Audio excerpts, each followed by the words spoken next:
Bonjour et bienvenue pour une nouvelle vidéo pour vous présenter encore et toujours une figurine de la collection Dragon Ball Z avec le personnage de Gohan. Alors ça c'est le Gohan issu de l'arc Buu.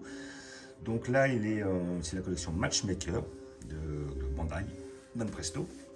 Matchmaker, des figurines qui fonctionnent toujours par deux. Et donc là, celle-là je l'attendais aussi, tout comme la GX Materia de Gohan Machenko. Pourquoi? Parce que c'est un petit moment d'anthologie, c'est le moment où il y a la confrontation d'Abra versus Gohan, SSJ2. Et comment dire, c'est le moment où il lui casse son épée. Donc ça, c'est une très très bonne idée d'avoir fait ce diorama-là. Moi, je trouve ça vraiment pas mal. Plus ce qui m'intéresse, c'est que je n'ai pas ce Gohan dans cette tenue-là. Je n'ai pas de Dabra du tout. Et puis, bah, ça reste un petit moment d'anthologie du manga, là où il lui casse en fin de compte son épée. Voilà, donc j'ai déjà ouvert la figurine pour voir à quoi elle ressemblait, donc c'est pour ça que là j'ai simplement remis dans les plastiques la figurine, histoire de vous montrer comment elle était emballée et vous montrer comment je l'ai construit. Donc figurine que j'ai payé 30 euros, voilà, toujours à la Paris Manga Show, voilà, j'ai fait des folies, voilà.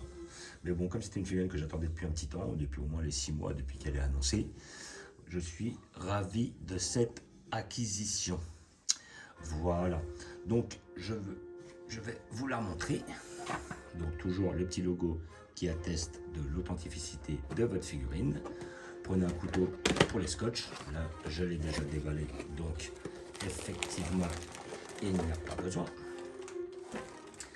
Voilà, donc la figurine est en 3 morceaux. Voilà, on a le socle, la tige et notre personnage sous papier bulle. Voilà, donc nous avons notre personnage ici présent.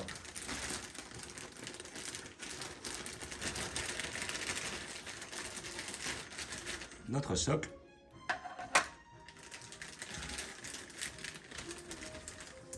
Et notre tige.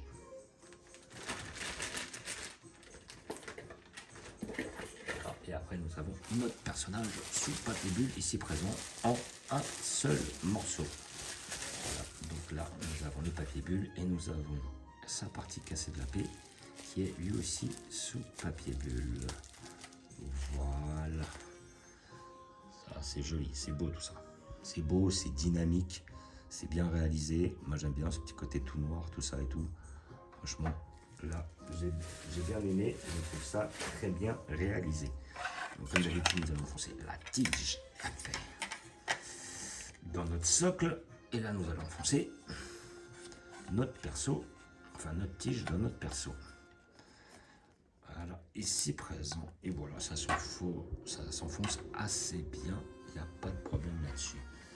Donc, hop, nous allons voir notre perso là. Donc, que dire? Donc, bon, après, moi, je vois là, il y a une petite ligne là au niveau.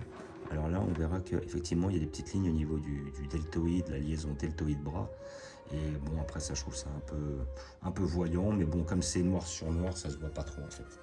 Là, on a une pose qui est bien fidèle, là où effectivement, il attrape à deux mains l'épée de Dabra pour la casser. Voilà, on a le visage qui est bien fait. Voilà, le visage est bien fait, il est beau, il est vénère. Les cheveux sont bien réalisés.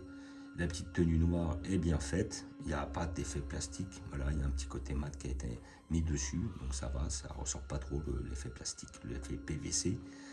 Là, on a une bonne petite attaque, enfin une petite contre d'attaque, et là, franchement, la figurine, elle est bien faite, elle est bien réalisée, et elle prend encore toute son ampleur lorsqu'on a le Dabra en face. Parce que bon, toute seule, bon, j'aurais trouvé fun, mais pas plus que ça, quoi. Enfin, si elle est fun quand même, mais bon, après, peut-être pas au point de la prendre. Là, franchement, le fait d'avoir le Dabra en face, justement, dans la posture où son épée est cassée, c'est ça qui donne l'intensité du moment, voilà, tout le relief à ces deux figurines, en fait.